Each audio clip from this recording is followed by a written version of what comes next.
Selamat welcome. As promised, today I'm bringing you a Zen PostBan Decktech. This video is recorded before the Pro Tour Top 8 deck list has been posted. So I'll do a follow-up video to compare my deck list versus the deck list of the 3 Zens that are known to be in the top 8 and see how those decks compare. Which cards to bring? After the yellow and blue Bonds of Ancestry has been banned, let's see what changes that I made to the deck. So I'm not gonna go over a lot of card choices that are still the same as in the previous Zen Decktech, but I'll go over in greater detail for cards that are new or why some cards are staying in the deck. Okay, first of all, equipment suite for the main deck, no changes whatsoever. They're all the best choices for all the slots. You want the 7 fridge, you want the Kakara. It's just nothing to add there. Okay, for the deck itself, body, chase the tail, red bonds, red descendant, red 100 winds, spinning wheel kick, tiger swipe, and mauling key has stayed. They've earned their place. What's different from my previous deck list was I was running 3 mauling keys. Now I'm only running 2. The reason being is for the ease of swapping between the main deck and the sideboard, and the number of chain enders that I want to be in the deck. I don't want to have too many chain enders as they are a detriment to our game plan, being able to execute our hands on a hand-to-hand basis on a non-combo turn. Having too many chain enders, even having 2, means that you're gonna either pitch 1 for resources at a red, which is very bad rate, or you're gonna play 1 in Arsenal 1, which means you're not dishing out the amount of damage that you want to on that turn. So that's why I cut down the mauling key from 3 to 2. The second change I made to the reds is now I'm running Enlightened Strike. I was very low on E-Strike before. However, a lot of people helped me test, especially Handi Wijaya and Nathanael Avellino, and some peeps from the Discord, such as Aurora and Skello. I've looked at their deck lists, and a lot of them were incorporating Enlightened Strike, and after a lot of discussion, it's just a very flexible card that's kind of required for you to survive the disruptive decks, the Victors, the Nus, the Azuris that are coming in to prey on decks that want to keep their full hand. E-Strike is just very, very good at being able to block out 6, send 7, keep pressure, make them either take a bit of damage if they want to disrupt you, or or they need to block out, which means on their next turn, you're going to be disrupted less, hopefully. So that's why I'm on 3 E-Strikes, and it pairs really well together with the blue of choice that I'm going to mention next. Next up, for the main deck reds that were not here before, is Breed Anger. Why I incorporated Breed Anger is, again, I want to focus more on the deck being able to survive the Victor and new Onslaught. Why Breed Anger? Well, Breed Anger looks really bad on paper because you really, really need that tiger for it to have go again. If you don't have that tiger, it's going to be a chain ender because it doesn't have the go again naturally. But there are a few things that push me towards wanting this card. First of all, it's a combo, which pads our combo count. We don't want our combo count to be too low, although Ancestral Harmony is very good on its own without being able to hit if you're able to hit on your Ancestral Harmony at least somewhat consistently, which I aim for to be a little bit above 50%, makes the deck just so much better and so much more of a menace to deal with for decks that are not prepared for the amount of damage that you're able to dish out. And for example, you're keeping a 2-card hand, for example, a blue and an Ancestral Harmony. Most of the time, if you you just whack your Kakara and arsenal your Harmony, but in certain situations where you need to strip cards from their hands, and in the late game, if you don't take at least 1 or 2 cards from them, you're gonna be dead on your next turn. Having that padded combo count helps you to hit with your Harmony and enable you to go 2 into 5 on a 2-card hand, which is quite decent. And lastly, why Breed Anger is because it blocks 3. And again, I want to allude back to the new Victor and other disruptive matchups. You want that 3 block, you want an amount of 3 blocks that is reasonable, because most disruptive cards are coming in for 4 or 6, which means if you have too many non-blocks or 2 blocks, you're not going to be able to play a block 2 card, play 2 card pattern that you want to do until they miss on a disruption effect while you set up your Transcend. If you're not able to keep up on the trade 2 for 2, you're going to fall so far behind that even when you pop off, you don't really get to catch up since the life total differential will be too high. So that's why I'm on Breed Anger, and I've constructed deck so with the blues that I run, it helps to mitigate the downside of not having Crouching Tigers. That's it for the reds. The yellows, there are only 3 in the deck. Art of War, auto include. Transcend cards. Previously, I was very, very low on drop in the ocean and the other targeting cards like Grain that tips the scale, but I've come to realize with the help of my friends and other content creators in the Zen space that you just need the max amount of Transcend cards that you can run, so you can consistently Transcend at the latest by turn 2. Because if you don't, you're just gonna fall behind. I've done a bunch of testing in the mirror match, and whoever falls behind on the Transcend game just loses outright. Doesn't matter if you go second, but you don't Transcend until turn 4. They went first, but they transcended turn 0. Well, you're most likely dead in the water since you can't block with your headpiece for value. So I'm currently on all 9 Transcend cards. Other blues, we're still on 3 Descendant Gustwave Blue, although the bonds have been the bonds are gone. It's because it's a combo card. It's a blue starter, and it has Go Again. So I just want to run as all 6, the reds and the blues, and it's so I can more consistently pair up my bonds. If I only have 3 or 4 Descendant Gustwaves, sometimes it's not, I can't draw my Descendant and bonds naturally as easily because they don't pair up as nicely. With having 6, I can arsenal a bonds and have a reasonable chance within 1 or 2 hands to see a Descendant Gustwave from my draws, to have that Descendant bonds sort of naturally without having to spend my chi to tutor for them.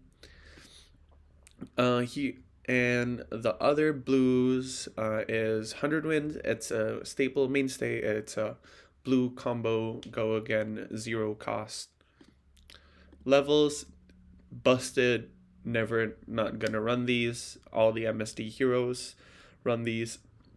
And I feel like Zen has the easiest time of enabling 2 modes, because he can pitch a card to levels, and in response to playing levels, you transcend, and then you hero ability. Now the chi and the blue that you use to pitch is in the pitch zone. You have 2 blues, so your levels is always go again plus something. Or if you transcend it with the path well traveled, you get all 3 modes having a pitch 2 blues. So never not gonna run those. Orihan, I'm back on Orihan. I was on and off of this card since it's a non-block and it feels win more, but sometimes just digging 2 cards deep when you have not transcended, like you're put first, you have blue, 2 reds, and Orihan. You just pitch the blue and a red to Orihan. You draw 2 new cards that you're digging faster and deeper for your transcend cards. You transcend faster, and if you've already transcended and have a bunch of chi in the deck, being able to draw 3 on your pop-off turn or pair this with a 0 cost starter, for example, blue 100 wins, you transcend, and instead of using the chi to tutor, you pitch the extra resource you get from Kasaya and the chi to play the Orihan to draw 3. So you've basically cantripped, you've swapped the blue transcend and Orihan for 3 new cards. You've gone +1 on cards, and if you see another transcend in those 3, or if you have it already in your hand, you still get to tutor, and it just gets snowbally from there. So I'm running this, but it does bring the total non-block count of the main deck to 13. So keep that in mind. You can't block really well. You have 13 non-blocks, 22 blocks, and 27 3 blocks. That's why I needed the Breed Anger to have that consistency in blocking. Okay, now here's the blue choices. Harmony of the Hunt. I see a lot of people are running the reds, but I feel like dedicating the reds to the combo cards since there are not many good blue combo cards left. There are only Winds of Eternity and Spinning Wheel Kick that are kind of reasonable combo cards to run, but I've tested those and don't really like them in multiple counts. And Harmony of the Hunt fixes the problem of my deck, which it needs a lot of tigers to play well. You need 2 for Chase the Tail, you need at least 1 for Breed Anger, and Breed Anger cashes your tiger back. So even a hand that has Harmony of the Hunt, a blue, Breed Anger, and Mauling Key, you can go pitch a blue to Harmony, you get the tiger, and with it, play the tiger, play Breed Anger. Breed Anger gets go again and produces another tiger. You play the other tiger, it comes in for 0. The first one already went for 1 from the Shuko, and that tiger enables for your Mauling Key to still have its on hit effect. So having a bunch of blues that are starters, it has natural go again, creates tigers, which enables the strategy better, and it alleviates the E-Strike pressure, because I don't really like bottoming combo cards, especially when I'm playing Ancestral Harmony, but sometimes it's just required, either you play it or you arsenal it. Well, if you have tigers in the late game when you don't really care, you just want to close out the game, you can use the tiger that's generated in hand by Harmony of the Hunt to bottom it with E-Strike to either draw a card +2 or +2 usually. Lastly, it plays really nicely with Art of War, so if you've already used your starters or you want to save it for later, you have a Harmony of the Hunt. You can play that, pitch a blue, and then after you get the tiger, you banish it to Art of War to go up cards. And another blue that's in the tiger making land is Biting Breeze. This common from MSD has been an overperformer for me. It is a 2-block, and it's only coming in for 1, but if it hits, it creates a Crouching Tiger, which puts the opponent in a position where, well, if I let this hit, they're going to get a Crouching Tiger that enables my shenanigans, which I require those Crouching Tigers, but if they block it, they're already committing their blocks to a 1 power attack. And it's a 0 cost starter, it's blue. Overall, I love this card. Lastly, I'm only on 2 Biting Breeze because I'm including a 1 of Winds of Eternity.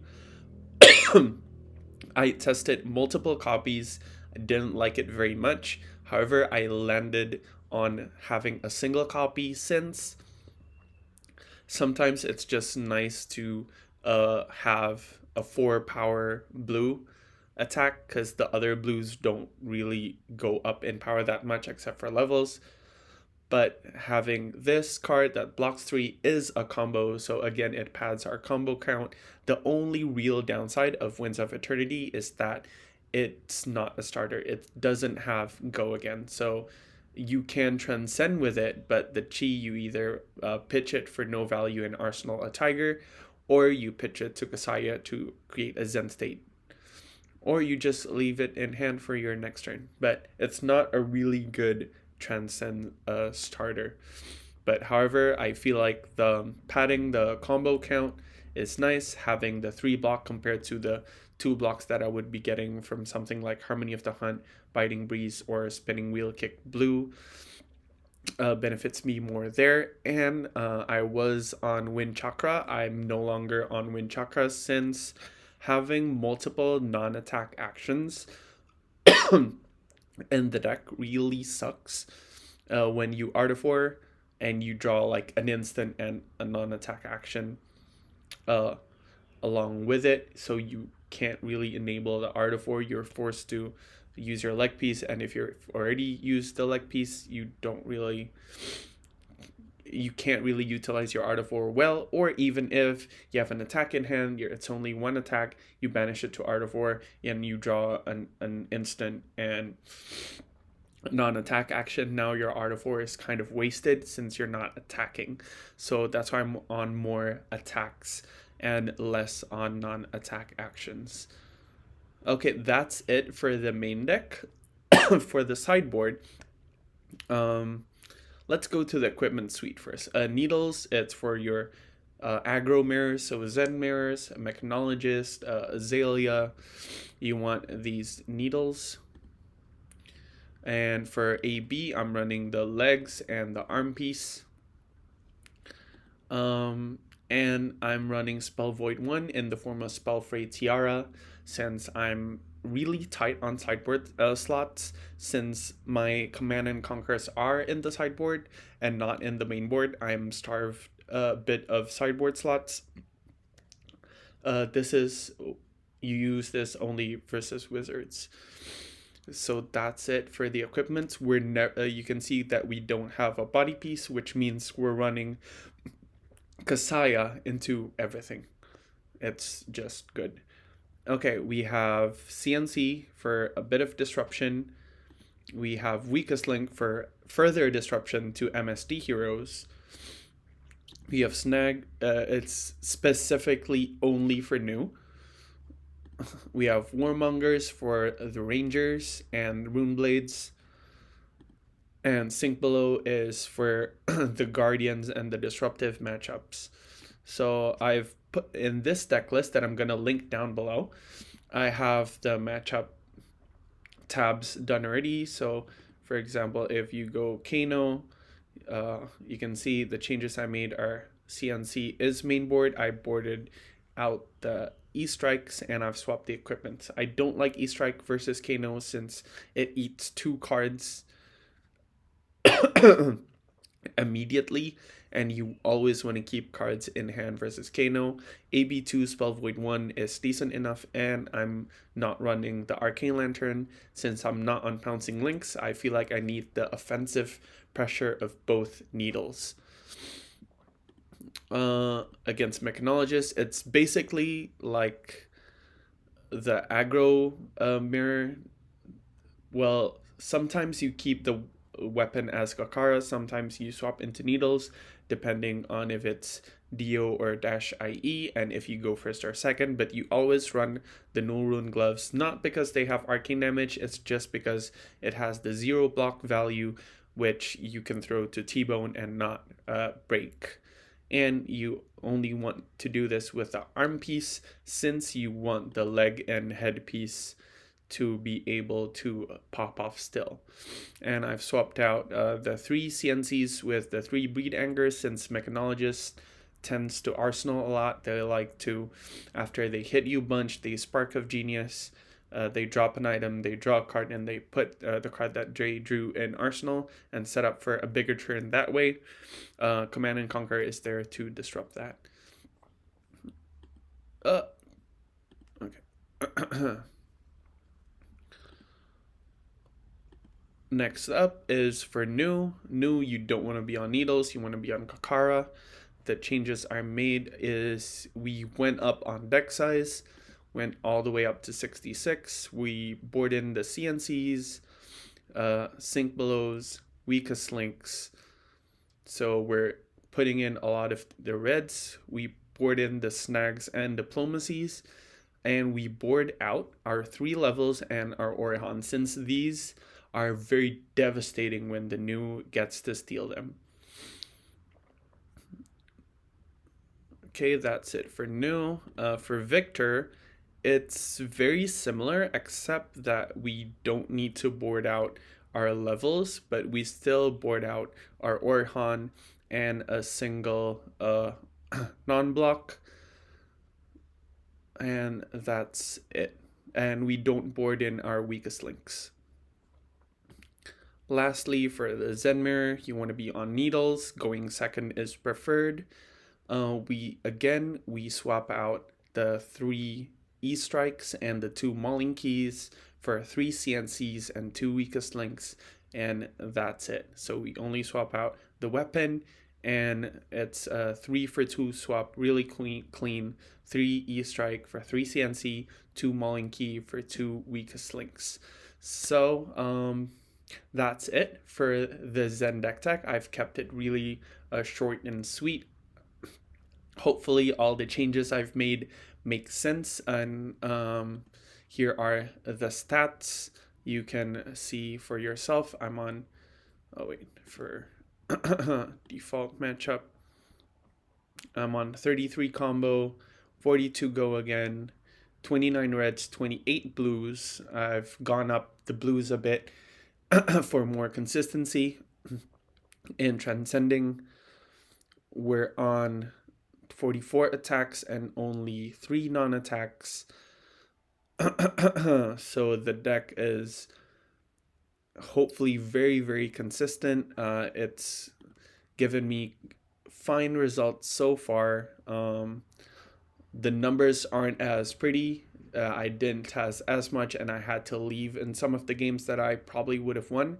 But do test out the deck for yourself. Let me know in the chat down below how you do, what you think about the deck, and what you think can be improved by my deck.